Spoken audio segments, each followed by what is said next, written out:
Giving these good people an example of Shiko in Ruaka Market and her team. They borrow 1 million shillings every day, and they pay as high interest as 10% per day, which translates into 3,600% per year. Shiko and her team, they don't want free money. They are telling me, Mr. President, can we pay the same interest that Kenya Breweries is paying? Can we pay the same interest that the big companies are paying? That's all they are asking, and I don't think it's too much to ask. So, progressively, and the assignment I'm going to be giving to these two gentlemen is to work with you in the private sector to develop a product where Shiko, a mama mboga in Ruaka, and a boda boda person can also have access to credit at single-digit rate. And I am willing to work with you in a public-private arrangement so that we can mitigate some of the risks that come with lending to that category of Kenyans. I am very confident.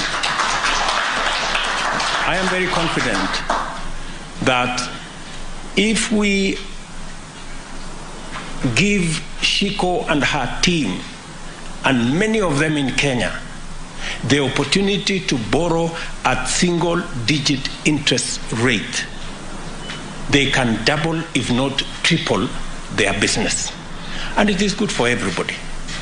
It is good for the fintech companies, it is good for the banks, it is good for the taxpayer, it's good for the taxman, and it's also good for me. So I think we can have a win-win. I think it's good. We're going to have a win-win arrangement. So in the short term, the assignment Eliud Owalo and my good friend Professor Njuguna will have is to structure with yourselves the Hustler Fund. We are ready to commit public resources to underwrite some of the risks so that chamas, cooperatives, SACCOs can access credit at single-digit interest rate. This is the future we are looking at. And from where I sit, we can make it a reality in a very short time. Secondly,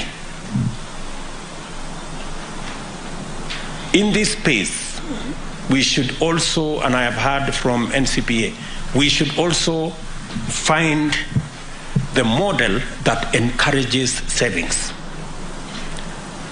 Borrowing functions best when we have savings, because you cannot borrow what you don't have.